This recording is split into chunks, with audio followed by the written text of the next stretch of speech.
ChatGPT isn't some secret SEO magic wand, and I say this as someone who uses it daily. But when you know the right prompts and workflows, it does become a real time saver. So in this video, I'm going to show you 11 proven strategies that I rely on for SEO that'll save you hours and get you better rankings.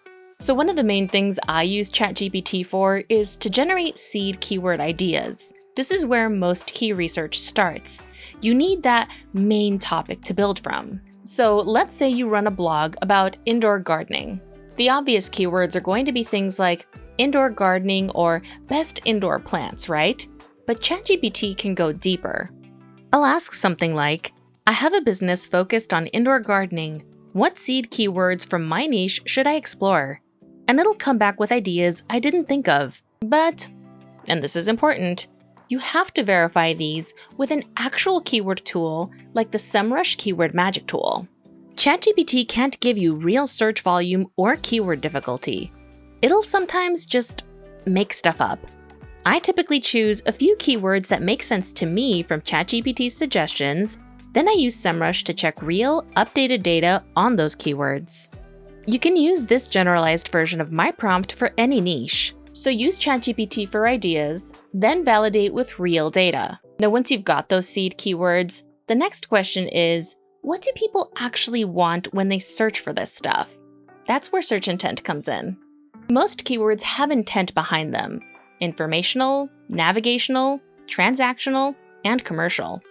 I'll paste a list of keywords into ChatGPT and ask it to analyze the intent and suggest the ideal content type for each one, and it does a decent job grouping things. But again, don't trust it blindly. For example, it might say indoor herbs to grow is informational. But when I actually check the Google results, I see product roundups everywhere. That's commercial intent. So then how do you use ChatGPT to analyze search intent? Use this prompt. So my rule is use ChatGPT to speed things up, but always double check the actual search results yourself. After all, ChatGPT isn't just a generative AI tool. Because it's a conversational search engine, it's important to remember that people use ChatGPT to ask more specific questions than they do in classic Google search. The SEMrush Enterprise AIO tool is perfect for discovering these highly specific intents behind popular searches in tools like ChatGPT.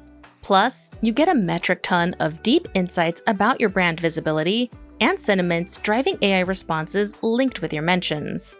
Okay, so you've got your keywords. Now you need to organize them, because a giant list of random keywords is pretty much useless. This is where clustering comes in.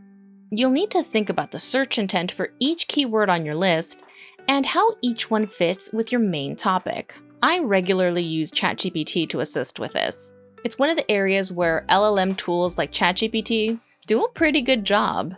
For example, I was researching dog bathing content, so I pasted a list of keywords scrapped for people also ask questions into ChatGPT. In my prompt, I asked it to group similar keywords into broader themes, and it grouped keywords into bathing frequency, bathing techniques, and water temperature. If you've got a big list of keywords, you can paste them into ChatGPT and use this prompt. It'll break them down into categories, which makes it way easier to see how everything relates. This saves me so much time compared to doing it manually. So now you've got your keywords organized into neat little clusters. The next step, actually planning out what you're gonna write. That's where SEO Briefs come in. Because ChatGPT is a handy tool for generating content briefs, you can give it a keyword and use a simple prompt to get a reasonably comprehensive SEO brief. In my case, I used this keyword and simply asked it for a comprehensive SEO brief. But this is one instance where a good prompt makes a big difference in the result. The more specific and detailed your prompt is, the more useful the result will be, kind of like this.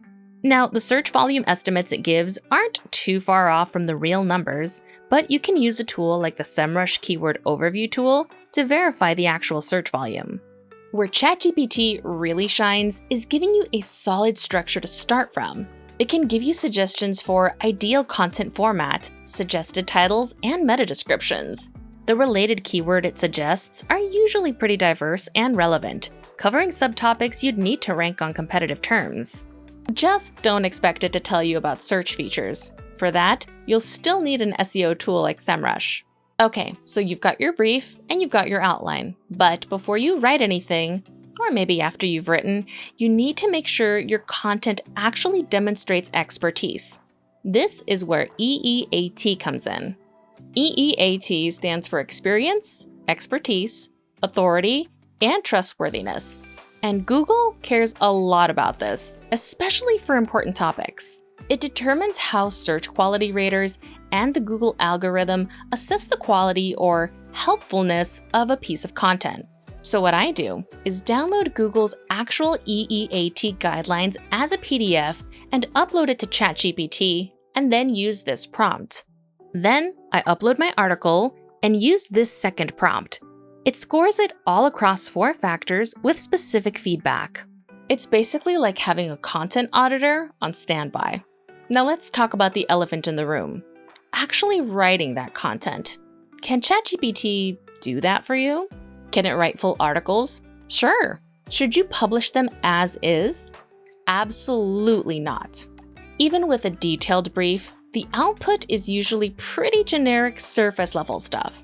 Google's been pretty clear that spammy AI content can get penalized. Even if you don't intend to generate content with AI, there are specific scenarios in which AI can be helpful for you. Rewriting specific sections in a different tone of voice. Writing the next section in line with the earlier human-written sections. Creating the first draft of a full article based on a detailed outline. Paraphrasing complex sentences. Using a custom-trained model to write like you do. I tested it by asking it to write a full article on the paleo diet, and even with a strong brief, the generated draft was lackluster to say the least, and using a stronger brief didn't help very much either. Instead, try generating content one section at a time, because you'll still have to steer the LLM in the right direction and provide express instructions for every section. I asked it to generate a table that highlights the key differences between the 2 types of diet, and the result it gave me was much more helpful. My take? Don't use it to replace writing. Use it to speed up parts of the process, and always add your own experience and perspective. Speaking of writing, one of the most important parts of any article is the title. You can have the best content in the world, but if your title is not great, nobody's clicking. Good titles need 2 things: keyword placement and being more distinct from other titles to get more clicks. With ChatGPT, you can generate tons of variations of the same headline using different structures and frameworks. I'll give ChatGPT a keyword and use this prompt. Then, I pick the one I like the best, modify it a little if needed, and come up with a fairly strong SEO title quickly. Are they perfect? No. But they're great for inspiration. It can steer me in the general direction of the perfect title. Okay, so your content's written and your title's dialed in. But text alone doesn't always cut it. Sometimes you need visuals to explain complex ideas. ChatGPT can also generate images, diagrams, charts, and concept illustrations. For example, I asked ChatGPT to create a diagram explaining the difference between on-page SEO and technical SEO. Now, it's not publication ready, but it's really useful for mocking things up or to explain to the designers in my team what I'm really looking for. You can use a prompt like this to generate a chart similar to what I made. This is faster than trying to explain it in words or drawing it myself. So you've published your article. Great. But how do you know it's actually competitive? That's where content gap analysis comes in. Basically, figuring out what your competitors are covering that you're not. Download a few competitor articles as PDFs, upload them along with your own article, and use this prompt to basically ask ChatGPT, compare these. What's missing from mine? It'll point out subtopics they covered that you didn't, better examples they used, formatting choices, and more. Then you can update your content to be more comprehensive. Pretty straightforward, but super effective. Now, sometimes it's not about comparing yourself to competitors. It's about just figuring out why your own content isn't performing. This is where content audits come in. If you've got an article that's not ranking, upload it and use this prompt to ask, as an SEO expert, audit this for helpfulness, clarity, structure, and SEO coverage.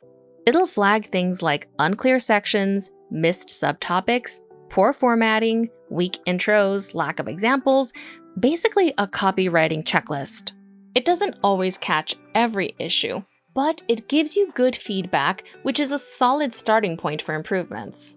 My last strategy, and this is a big one, if you want maximum visibility, featured snippet optimization.